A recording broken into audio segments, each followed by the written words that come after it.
علی محمد خان جب ضمانت ہوئی نواز شریف کی اور وہاں پر جہاں انہوں نے اپنے ضمانتی مچلکے بھی جمع کروائے اور 2 ماہ کی ضمانت ہے، اور پھر جو اسلام آباد ہائی کورٹ کا بھی فیصلہ ہمارے سامنے ہے، اگر اس ضمانت کے جو قواعد و ضوابط اس میں وضع کیے گئے کہ 2 ماہ کے بعد وہ پنجاب حکومت سے جا کے رجوع نہیں کرتے، یا ضمانتی مچلکے جو ہیں ان کے وہ انکیشیبل ہیں، جو پراپرٹیز ہیں انہوں نے ساتھ اٹیچ کرائی ہوں گی، یا جو بھی پیسے اس میں پلیج کروائے ہوئے ہیں، تو بذات خود وہ اس لا کو وائلیٹ کر کے ابسکانڈر بن جاتے ہیں. تو آپ کو اضافی طور پر یہ چیز کرنے کی تو ضرورت ہی نہیں تھی، وہ تو کورٹ آف لا میں آلریڈی سبمٹ کروا کے آ چکے ہیں. اور 2 ماہ کے بعد اگر چیف منسٹر پنجاب کے پاس وہ نہیں جاتے اپنی بیل ایکسٹینشن کے لیے تو پھر بھی وہ وائلیشن میں آ جاتے ہیں، کیونکہ فیصلہ یہی تھا. تو آپ نے ایک نیا قانون رقم کرنے کی کیوں کوشش کی جس کی گنجائش ابھی ہے نہیں ہے؟ جی بسم اللہ الرحمن الرحیم. اللہم صلی وسلم مبارک علی سیدنا محمد. بہت شکریہ.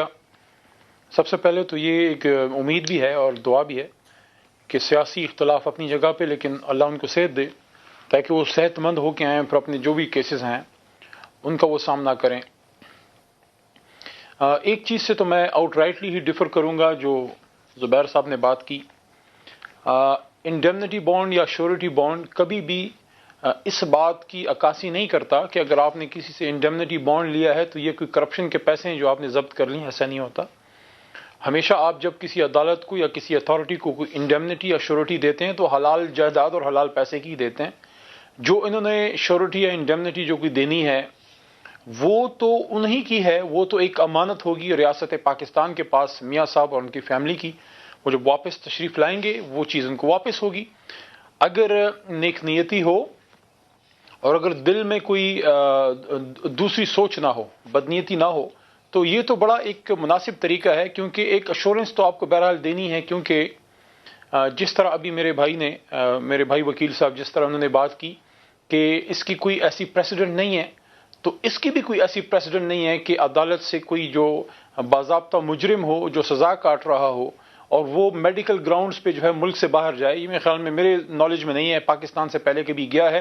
حکومت پاکستان صرف اس بنیاد پہ کہ عدالت نے ان کو بیل دے دی وہ باہر آ گئے، لیکن میڈیکل رپورٹس جو میڈیکل بورڈ ہے ان کی رائے یہ ہے کہ میاں صاحب کی صحت کو خطرہ ہے اور پاکستان میں شاید اس طرح علاج نہ ہو سکے، اور وہ ریکمینڈ کر رہے ہیں میڈیکل بورڈ کہ ان کو باہر بھیجیں. آج اگر ECL سے حکومت پاکستان اور عمران خان صاحب اور ہماری حکومت نام نہ نکالے اور ہم کہیں کہ ہمیں کسی عدالت یا اس کی طرف سے عدالت کی طرف سے حکم یا نیب کی طرف سے کوئی ریکمنڈیشن نہیں ہے کہ نیب ECL سے ان کا نام ہٹائیں، کیونکہ ECL سے اگر ان کا نام ECL میں گیا تھا تو حکومت نے اپنے شوق سے تو نہیں ڈالا تھا، کسی ایک ریکمنڈیشن پہ آیا تھا نیب کی طرف سے کہ ہو سکتا ہے یہ چلے جائیں ملک سے باہر، تو آپ ان کا نام اس میں ڈال دیں. تو ان کی طرف سے تو کوئی ریکمنڈیشن نہیں ہے. آپ کو حکومت جو ہے ایک اپرچونٹی دے رہی ہے، صحت آپ کی اللہ کرے صحت آپ کی ٹھیک ہو. تو اگر آپ کو حکومت ایک فیور کر رہی ہے اس طرح سے کہ آپ کو ایک ریکمنڈیشن آئی میڈیکل بورڈ کی طرف سے جس کو ایکسیپٹ کرنا یا ریجیکٹ کرنا حکومت کا اختیار تھا، صرف ہیومن رائٹس کی بنیاد پہ یا ایک انسانیت کی بنیاد پہ آپ کو ایک اپرچونٹی مل رہی ہے کہ آپ جائیں. اور یہ کوئی بھی پاکستان کا دوسرا قیدی اگر ہوگا جس کو یہ بھی ہوگی پہ دینی پڑے گی آئندہ سے، کیونکہ لا سب کے لیے برابر ہونا چاہیے. تو میں یہ سمجھتا ہوں کہ لا نہیں ہے یعنی محمد خان، آپ ایک بانڈ دے دیں. کمیٹی کے اندر بیٹھ کے قانون سازی نہیں کر سکتے جب تک پارلیمان اس کو منظور نہ کرے.